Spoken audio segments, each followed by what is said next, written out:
Okay, so moving into this next process, I'm going to describe the demonstration I'm going to be doing, which is also a description of the process that you're going to practice after this. It's a process I call the healing dialogue, and I want to define what I mean by healing dialogue and make a distinction between this process of healing dialogue from authentic dialogue. I guess these are my definitions.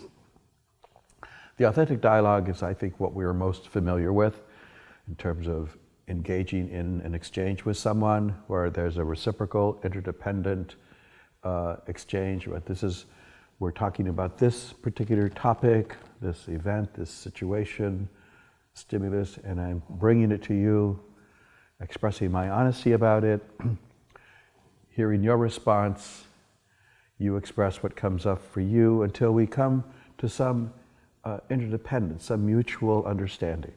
The kind of authentic process that we learn in nonviolent communication. So that's what I call authentic dialogue. That's not what we're doing here.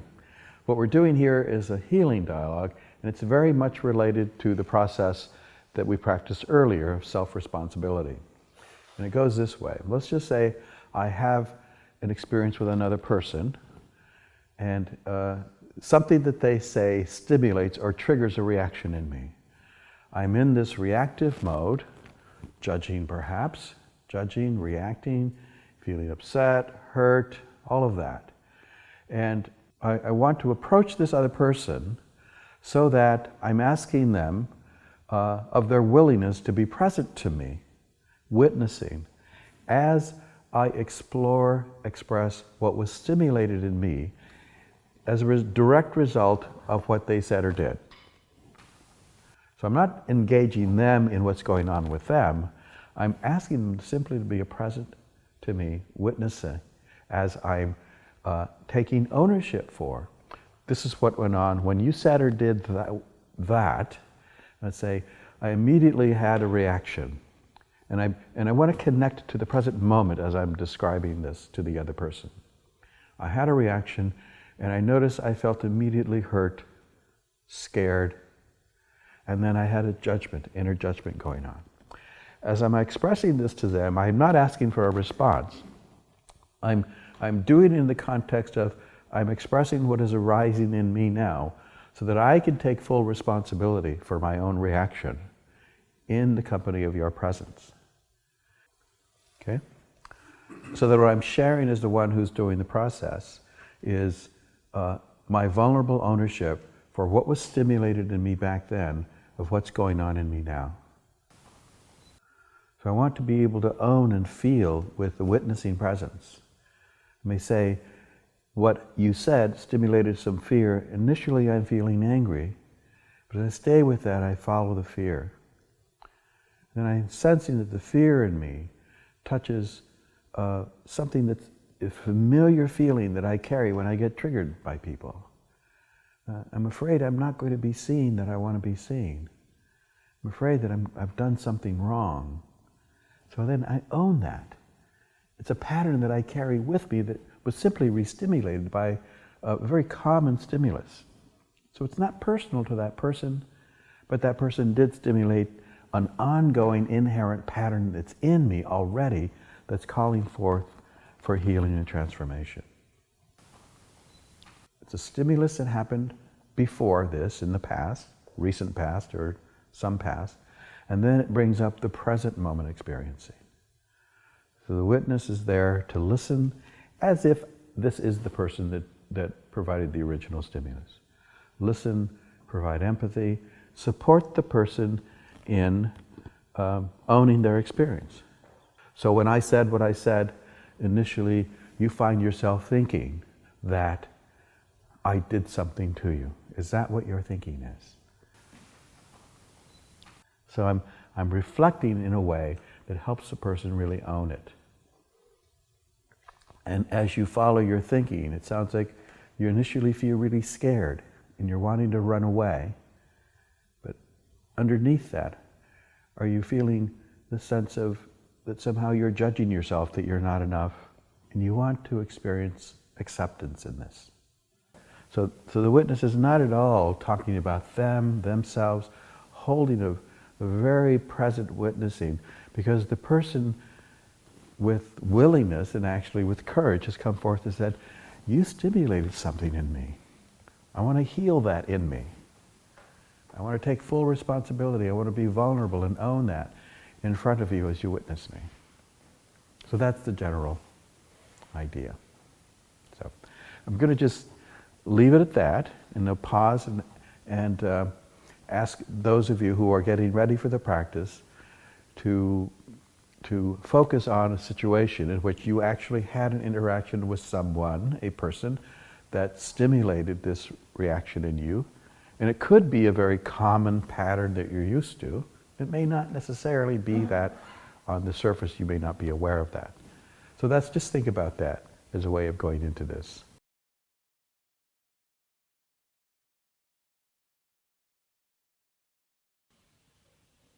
Okay?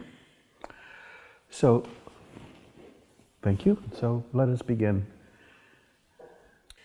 So, Robert, what I'd like to explore in this is something in relation to my brother.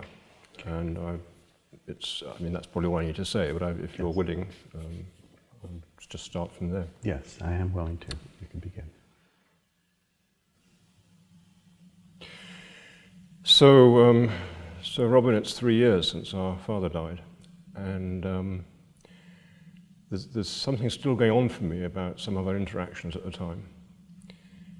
And I wondered if you would be willing just to sit with me while I explore them, just be present, and I just would love to be able to explore them with you listening.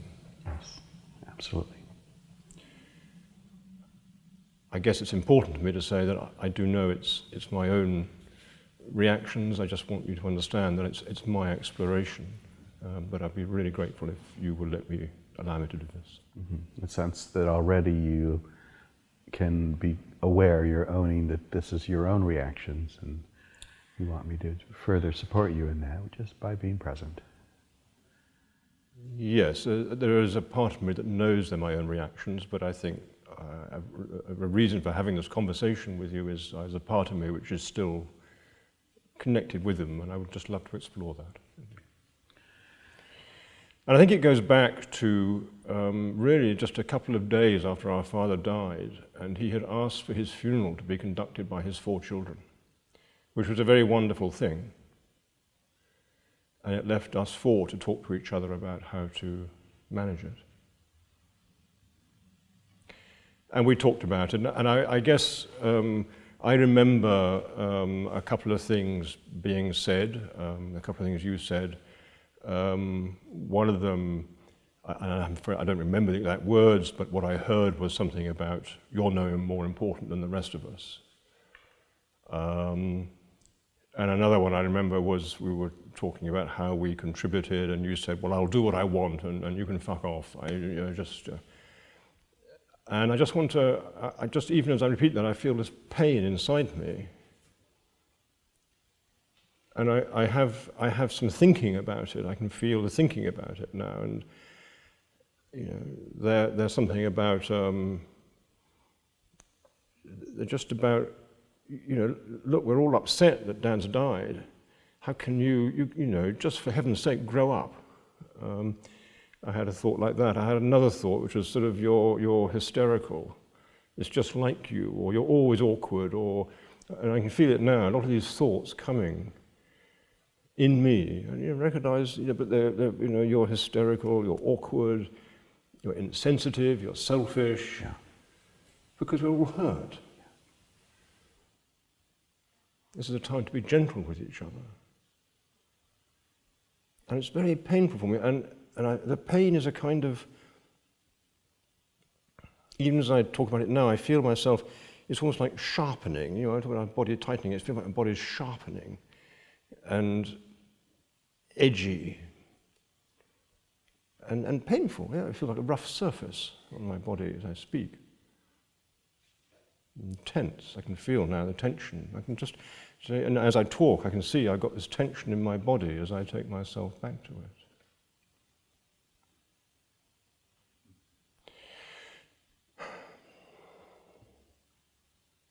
and I feel hurt.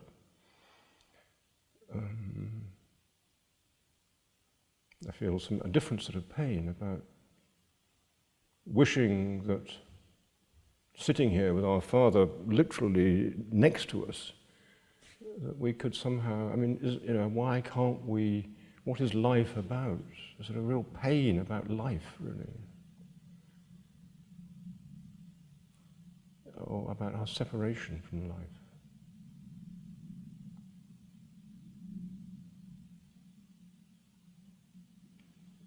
And the energy is still with me, and I struggle. I would love to connect to the life, but I connect more to the sharpness and the edginess, and it's affecting my relationship with you. These thoughts I am having, my thoughts are stopping me sometimes from speaking. I saw you the other day, and I'm conscious that I barely spoke to you. So I want to, my thoughts, I know, hold me away from you. And I guess that's painful too. So the sense what I'm hearing is this, remembering the event, what I said, a couple of things, hearing those words, it reconnects you with this intensity of pain. Yes. The thoughts of why can't you just, realize that everybody's hurt. And so this is coming to you again. Yeah. Yeah. Yeah, no, as I sit here now, it's very alive. The thoughts are coming back to me, and I have these thoughts about why can't you grow up? Why are you so selfish? Why can't you, relax? Let go a bit, man. And in those words, it says, right there, I'm sensing there was pain.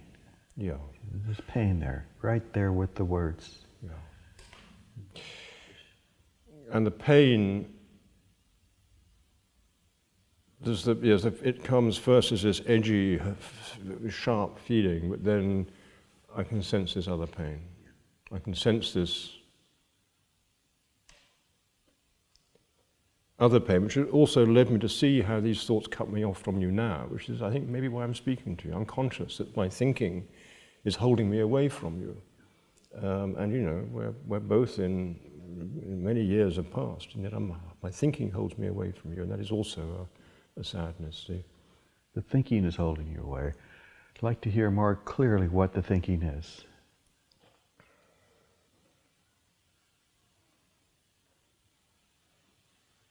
I've had enough of you. I don't want to assert. I mean, it's just too much like hard work. Okay. It's just too much like hard work. As you say that, I'm sensing there's an energy behind it, and I'd like you to really go into that energy and say it again. I just can't be bothered. You're just too much hard work. Yeah. You're too much hard work. I mean, why do we all have to dance around you? Other people exist as well. So as you say that, can you sense that this is your own sort of inner response with respect to the words you heard previously? Yeah.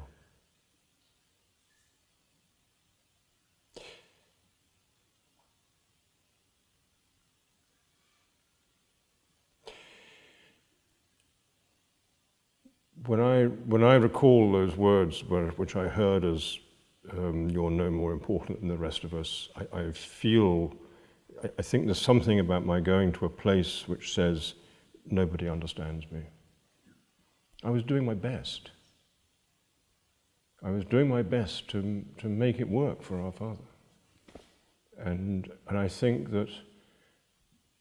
I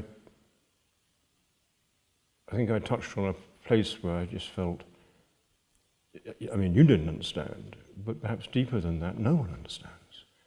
And that this sort of, it always seems to be the way. I do my best and people don't understand. I really do my best. And then somehow it doesn't work, or people think I'm trying to take over, and I'm just doing my best. So this sense of, at the heart of this is one event, but there's a similarity to this. It's that you just don't understand. As if in this pain, you so want to be understood. Yeah. You so want to be recognized for, even though it may not be perfect, but you're doing your best. Yeah. And I think particularly standing next to my dead father, I so wanted to make it right. I so wanted it to be what he wanted. And it felt, I think, whatever you said, my thoughts came, and underneath it was this thing about you don't understand, and no one has ever understood me. No one's ever really understood me. There's a sense there of you don't understand, but then I sense it goes deeper. But no one has really understood me. In a sense, there's a feeling in there I'm sensing it, that you're in your experience. Is there a deep disheartenment in that feeling?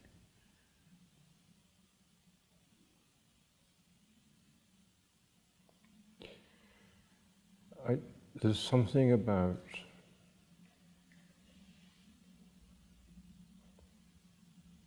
I do want to do my best, and in that there's something which is about being all that I can, but also longing to believe that what I am is then of value to others. That if I can be everything that I am, that is worth being. And something like that, I think,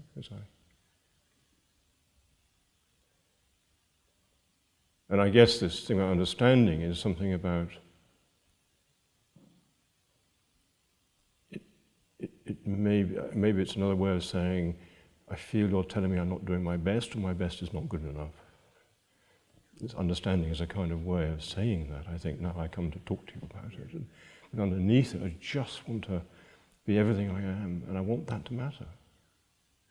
So this is important right here. You heard the words, but not so much they came from me, they did this time, but that it awakened something that's already there in you. Yeah. Something that was awakened, it's already in you. It's this pain of not being understood, seen, for wanting that I've done my best. Yeah, I think it's been there for a long, long time. I can remember when I was very, very young, Yeah. longing for people to tell me I'd done well, or that was good, or I'm trying so hard. There's two things. You see what's here, you're trying hard. You're doing your best. Sensing as you say that, there's such a sense of sincerity. And then that to be met with not being really fully seen it for what that is. Yeah, no, I think when I heard you speak those words, which were your words, and I recognize you were hers, and it simply touched on something in me which was waiting to be drawn out by something, because we were all upset, I think, and it came out. And now I'm back in touch with it again, that simple longing to be everything I could possibly be. Yeah. And as you say that, I sense something very tender in that.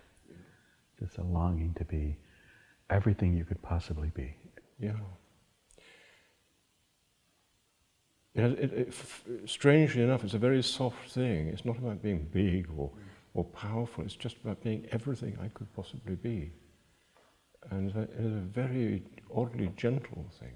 It's a very soft thing. It's quite different from kind of wanting to be important or big. It's just everything I could possibly be.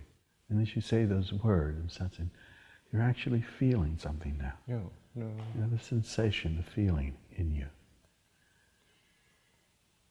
I'm feeling physically very, very warm, and my solar plexus is very soft at the moment. Very soft. Yeah.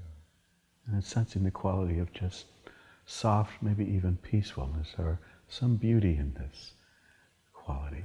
It's very quiet. Yeah. It's very, very quiet. And very, very serene. Very serene. This is something that is very much an important part of you in your life. You carry it with you. Yes, I carry it with me all the time. Yeah. I carry it with me all the time. Yeah.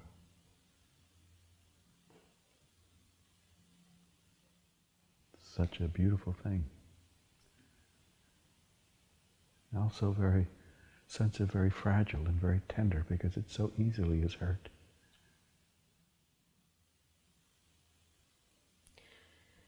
There's an image that comes to me which is a very precious image from about 10 years ago. It's actually just a cone of light, and in it there's a small boy, very innocent, and there's a much older man standing next to him. And the older man just touches the boy, and in the moment his arm touches the boy's shoulder, there's complete peace in this very beautiful golden cone of light. And it feels like that.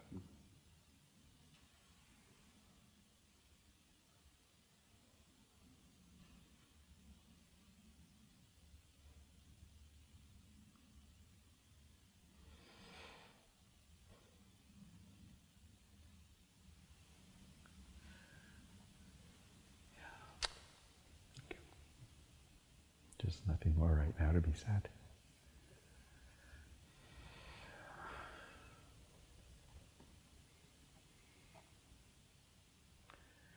Very grateful. Thank you.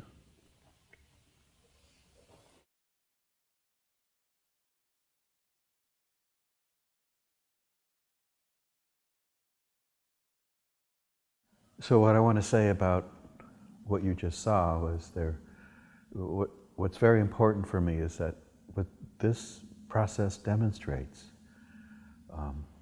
is a very important principle that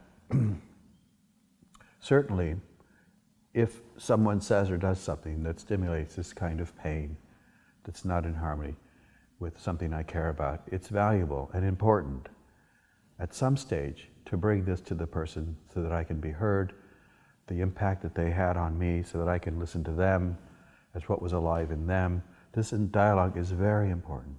And I found over and over and over again that even though these dialogues are important, that there's something that I want almost always that carries a depth that may not be addressed in the authentic dialogue. And it is the possibility that whenever I am stimulated or triggered, this is what I experience, that it is always about something that I'm already carrying with me. It's always about an unhealed something. It's always about, I use the word legacy. I carry the legacy of certain very important life experiences within my system. And I carry that in life. And it's almost as though I lead with it, because that's my heart, in a way. My tender heart, my fragile heart, my protected heart that gives rise to the judgments. So it's this constellation of propensity or tendency, always ready to be re-stimulated. The event did not trigger or stimulate something that's not already there. This work is an opportunity to enter into a very deep healing with the fundamental pattern that I carry in me, or patterns that I carry in me, always in life, in relationship, so that when I can finally get to the substance and the core of this profound patterning, I can finally begin to glimpse the possibility of real wholeness that I bring to myself. That I no longer need to depend on someone acting or speaking in a certain way, even though I may recover that in a dialogue. So this is the principle that I want to say. We're just touching into it today. We're just barely going to touch into the possibilities in a little bit of time that we have left. But I just want to name for me what is actually very beautiful and ultimately tremendously empowering for me. That if I am stimulated and I don't have a connection with something or someone in an interaction, I do and I value bringing it into the quality of this relationship. I want to restore our connection, our mutual understanding. And maybe in some way that might touch this core patterning in me. But I have more confidence in my addressing, connecting to the reality, this reality that for me is very clear and very certain, that I carry with me always that I don't even have the words, that my lived experience as a legacy is a real, it's almost as though it's a membrane ready to be, responded. It awakens. It's awakened by life. And it's a re-stimulation. And I want to enter into it with full vulnerability and ownership, with always the presence of self-compassion and the compassion and presence that another can offer me. Then a real healing can take place. Then I start to really recover myself, my power, so that I can then more and more with this practice, eventually, more and more, become more present to the other, become more present because I'm more present to myself. So I'd like to hear any responses, a couple of them, before I invite you into this initial practice on your own. Raise your hand if you have a question or a sharing of what you experienced here with Richard and me. Thank you, Robert. I didn't hear some things well, and I realised that Richard got to the end of the session with you with something very important, and I wonder if he would be willing just to speak about that part of the experience. Okay. Request? Did you hear the request, Richard? Yeah. The dialogue I had with Robert brought back an image which has been, goes back probably 10 years, and it brought it back very strongly. But the image is like a golden cone of light, and inside it there's a young boy, quite young, very innocent, and next to him a much older man. And they're there, and in the shimmering cone of light, and there's a moment when the older man just touches the younger boy's shoulder, and in the moment they touch, everything is suffused with peace, just complete peace.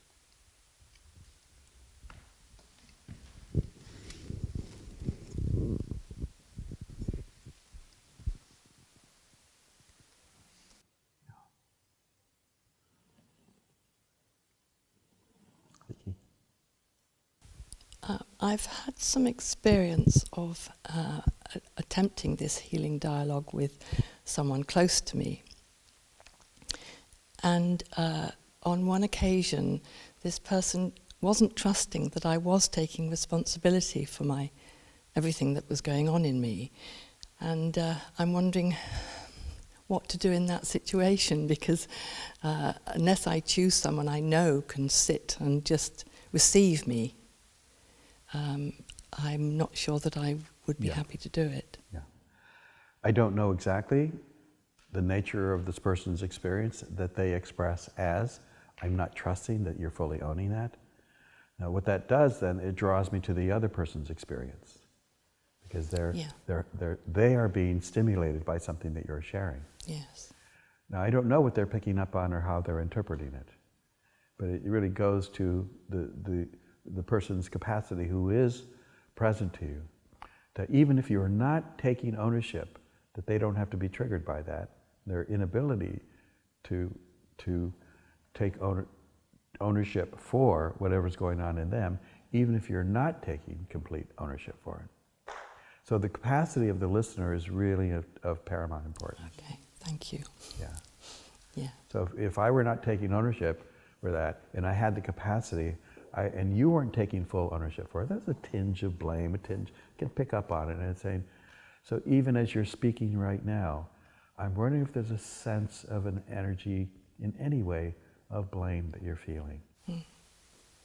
So then it requires me in that place to respond to what I'm imagining might be going on for them. No, you don't pay attention to what's going on in me at all. Okay. At all. That's not what this process is. No. This process requires a complete open witness that is enabled to, if in that witnessing position, I sense that you're not taking ownership, I want to be able to keep the attention on you. What is it in you that I might be picking up on? Are you sensing any blame in you? Because if it is, and you're not taking ownership, I want you to be aware of it. Okay. I want to be able to gently remind you, gently bring this as a possibility for you to examine. I'm not pushing you. I'm not saying that that's going on. But I sense something in the field of my presence, an intelligent sensing, and bringing it always back to you. Okay. Does that help? That's clear, yes. Thank you, Robert.